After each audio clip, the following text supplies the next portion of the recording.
Hello, guys. It's me again. I'm here to talk about something I just found recently. So I was browsing on David Yurman, and I found this Madison series, and I just love the look of it. It's my favorite type of chain. It's a paperclip link. I don't like a plain paperclip link because I already have one, and I think it's a little bit too basic. I mean, it is very nice.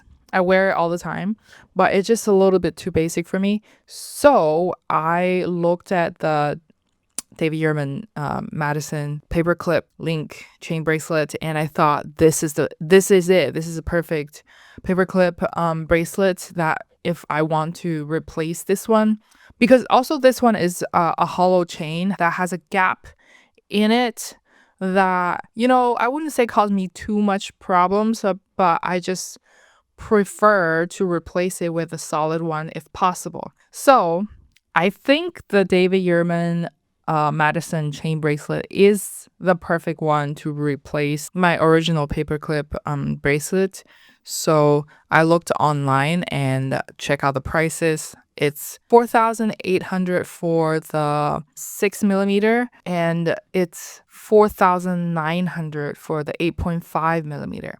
Do you notice the problem here? Honestly, I like a bold look, so I was originally gonna go for the 8.5 millimeter, but the price differences between the two sizes makes me start to wonder maybe the larger size is actually hollow, and that's why it's almost the same price as the smaller link. So I went in store and I tried both on. I'll put the video here. So it feels like the smaller link is heavier. And I was pretty sure the larger size, the 8.5 millimeter, was hollow. And I also brought a scale, and it shows that um, the 6 millimeter size in medium was about 15.7 grams, while the larger size, the 8.5 millimeter bracelet, was 13.4 grams. Now, I don't know if the 6 millimeter one is even solid, but I was just sure that the 6 millimeter bracelet was definitely more solid than the larger size. So, honestly, I also feel like the 6 millimeter fits my wrist a little bit better. It's also a better everyday wear for me. To replace this bracelet, it's almost exactly the same size, but it doesn't have the gap in between that caused me these like water retention problems.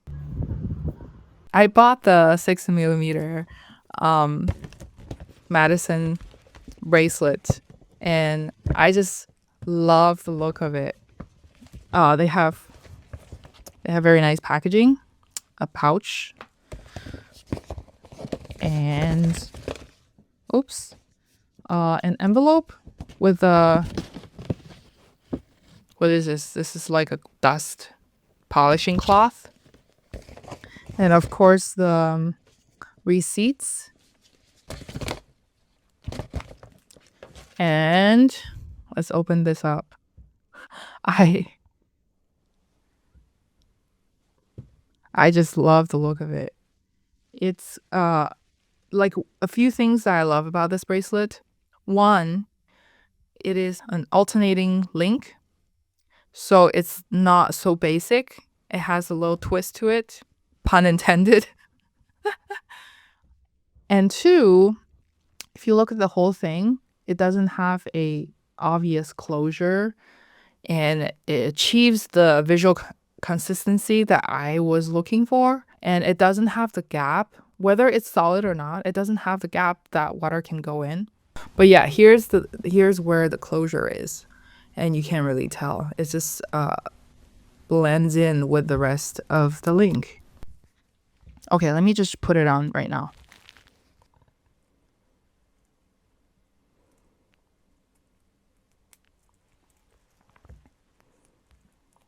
There also is a men's page. which was also confusing because they're the same exact bracelet, but the men's bracelet in the same width, which, 6 millimeter. But I think the reason the men's version of the Madison bracelet is a little bit more expensive is because of the length. The average length of the women's bracelet is probably around 7 inch, but the men's version are probably above 8 inch. Other than that, everything else seems to be the same. Oh, I did it. Okay, so this is the bracelet. I think it's the perfect replacement for my previous paperclip chain bracelet. I still like this. I might keep this for a little longer before I decide what to do with it. But you can tell that one, this has a gap that water can get in.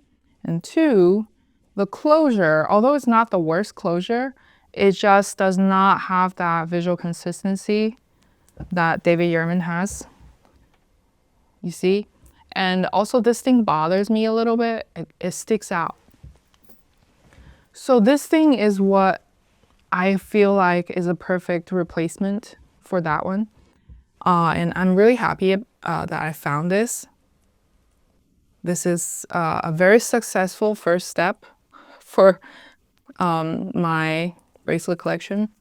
Okay, there we go. It's just so pretty. I'm gonna wear it later today. Yeah, that's my newest addition. I'm really happy about this purchase. So I'm still not sure whether the 6 millimeter chain bracelet is solid or not, but I'm gonna find out later. It's basically using the classic Archimedes, the ancient Greek physician method to find out the volume and the weight and divide it and get the density of the material. But that will be another video. Today I want to talk about how I get the most value out of a fine jewelry piece.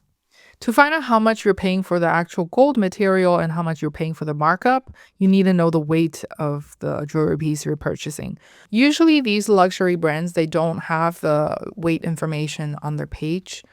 But you can go inside the store and ask associate. But sometimes even a sales associate won't have that information available. Maybe they will find out, maybe they won't. That's why I always bring a scale with me if I shop for like a very expensive luxury gold piece. This is, I got it on Amazon. You can probably find it on Amazon, Walmart, anywhere. It's very small and you can carry it anywhere with you. And ask if you are allowed to measure the weight of the product if you really want to pull the trigger. And usually you will be able to find out with the scale. But if not, don't worry, there's another way. So usually if you're looking for a piece that's a classic piece, you will find people selling online, like secondhand market. And on the secondhand market, they usually 99% of the time they will have the weight of the product available. It may or may not be the same size of what you are looking for. For example, you're looking for a small or medium and they have something in large. But you can get the sense by like doing a rough calculation of the, divide the length of the small, medium, or whatever size with the large size to get a rough estimate. And it is very helpful because I just recently found out that Cartier Santos, the paperclip chain bracelet, weighs 18 grams, roughly. David Yurman Madison bracelet in 6 millimeter in medium weighs about 15 grams, 15 point something, 15.7 grams, I think. So although it looks like the Madison bracelet is slightly bigger, The Santos Cartier is actually heavier, means that they use more gold in the bracelet. It is a little bit more expensive though, but if you divide the price of a Santos bracelet retail price by the weight, it actually gives you more value per dollar. But the reason I didn't get the Cartier Santos paperclip bracelet is because I don't love the look. So I was really, really in love with the look of the David Yurman Madison bracelet, and I was like, this is it. I have to get it. I love the alternating link. Although I think it is a little bit less value per dollar, it is something I would wear for a long, long time. So yeah, so that's why I chose the David Yurman Madison bracelet. Um, and also, of course, you're paying not only for the weight of the gold, otherwise, you'll just pay for a gold bar, right? You also want to pay for the design. So that's what I did. And also, I think the name of the brand also plays a big role in terms of if you want to maintain the value of the piece. For example, like sell it out in a few years after you're tired of it, or just pass down to your children after like 20 years. Um, like for example, I think Cartier will definitely be maintaining its value better than David Yurman. But again, I just love the design of the David Yurman Madison bracelet. But if you happen to love the Santos Cartier, the Santos chain bracelet by Cartier, then it's definitely a smart choice to get it. Whether secondhand market or retail, it's gonna maintain its value better than most other brands. So I would think that most of these luxury fine jewelry brands will carry their gold jewelry in full solid gold, right? But it doesn't seem to be the case. I actually found out recently that Tiffany hardware gold bracelets aren't all solid. Most of their bracelets are kind of like semi-solid, semi-hollow, except the microlink. The microlink one is the only one that's solid, which is the smallest one. Except for cost-effective reasons, I think another reason is that they actually design it in a way to wear comfortably. So if for the bigger links, they will become too heavy on the hand and it will make it uncomfortable to wear. So that's a good reason too. I tried it on in store and I actually feel like the medium link is very heavy already, even though it's not fully solid. So making it hollow does make it a little bit lighter and more comfortable to wear in general. But I think like most of the time, I think Cartier they'll always try to make their jewelry solid. And if you're not paying for a named brand, you're paying for a very unique design for a very unknown or like a new or independent brand, then the markup that you're paying for, you can find out the weight of the item and find out how much exactly you're paying for the design. And you can decide whether you're willing to pay that much money for the design because you're not going to get much value out of the brand itself. That's why I think it is very helpful to have the weight information of the gold jewelry when you're purchasing. That will be today's video. I'll catch you next time. Bye.